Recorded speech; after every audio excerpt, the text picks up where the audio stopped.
kw'isoko ni ikiganiro mushikirizwa mukagitegurirwa n'urunani rw'amaradiyo Radio Inzamba agateka kawe, Radio RPA ijwi ry'abanyagihugu na Radio Television Renaissance. Leta y'u Burundi isaba ibihugu vya Buraya guhagarika mu kwezi kwa Nyakanga kuza ikiringo c'intumwa idasanzwe yishirahamwe mpuzamakungu ONU ikwirikirana ivyerekeye agateka kazina muntu.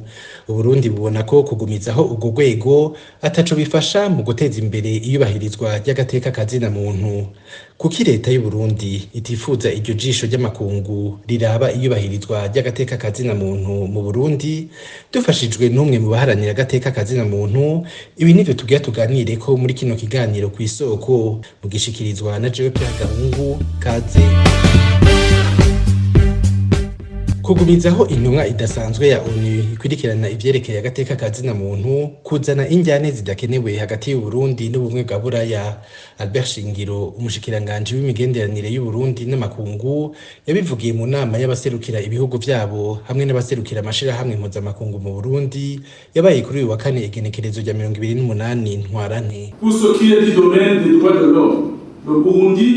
Mu bijanye n'agateka kazina muntu, leta y'u Burundi yarafashe intumbero yo kubahiriza agateka kazina muntu hamwe n'amasezerano mpuzamakungu ajanye n'ako gateka kazina muntu.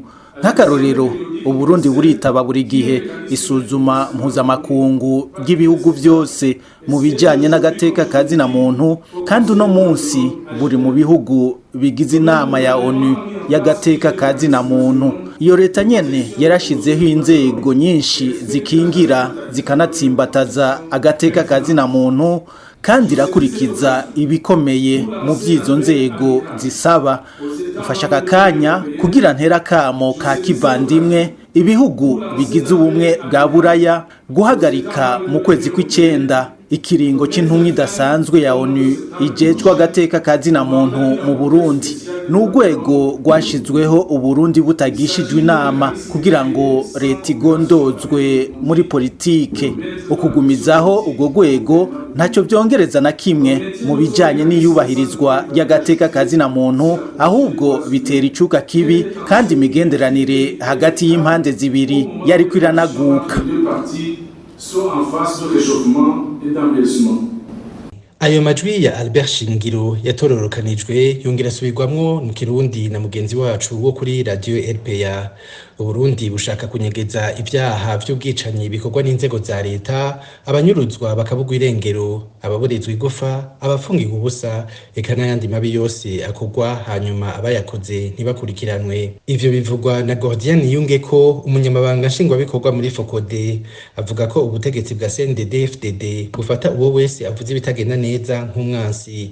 Gordian Niyungeko yari kuri mikro ya bagenzi bacu ba Radio Inzamba. Ko Albert Shingiro na leta yiwe barazwi ishinga nuko iryo jwi ry'umuhinga yigenga agateka kazina muntu kanashoje rikiriho riguma ribateye ikibazo, uburyo bashaka ko ikintu cose coza kivuga amabi bakora covaho. Ivyo bikaba bibaye rero mu gihe donc twimirije amatora mu 2025 aho tubona yuko Burundi bugeze ahantu habi cane kubijanye n'urubuga rw'imyidegemvyo. Ibintu vyose mu kiganza ca CNDD, haba imigambwe, haba ayo majwi yandi y'amaradiyo y'amashirahamwe, vyose babifise mu ntoke.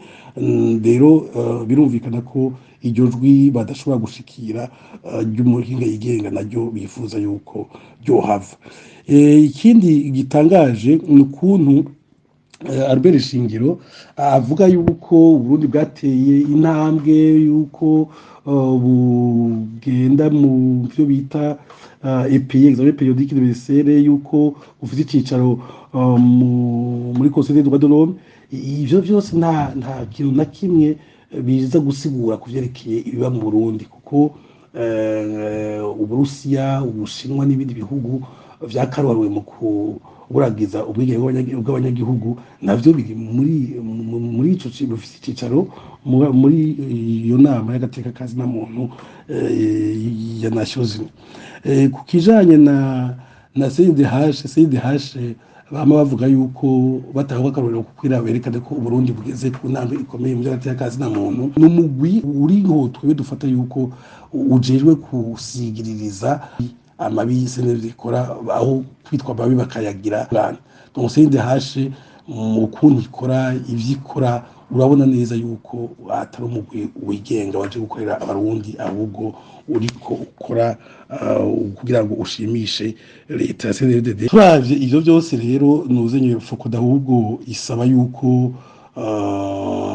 amakungu yorushizaho gukurikirana ibibera mu Burundi, mbere bagashira ingufu nyinshi zikomeye kugira ngo ico kiringo c'agateka cujejwe umuhinga yigenga ajejwe c'agateka kazina muntu wa Nations Unies kize congerezwe mu kwicenda, kuko Uburundi bumukeneye gusumba muri iki gihe c'amatora. Iki gihe ubona yuko umugambwe uri ku butegetsi na leta ndayishimiye bariko bakora ibishoboka byose kugira ngo ntihagire ijwi rishobora kuduga rivuga amabi bazoba bariko barakora muri ico gihe c'amatora. Umunya Burkina Faso Fortuné Gaëtan Zongo niwe ari muri ico kibanza c'intumwa idasanzwe ya ONU ijejwe agateka kazina muntu ku Burundi kuva muri gitugutu umwaka wa 2021. Kuva ico gihe Uburundi ntibwigeze bumwemerera guhonyoza ikirenge mu Burundi. Uburundi bwamye buvuga ko iyo ntumwa idakenewe kubera agateka kazina muntu kubahirijwe. Aha niho ikiganiro ku isoko c'uno munsi kigarukiye. Pierre Gahungu nariko ndakibashikiriza ndabikebanuye. Cyari ikiganiro ku isoko.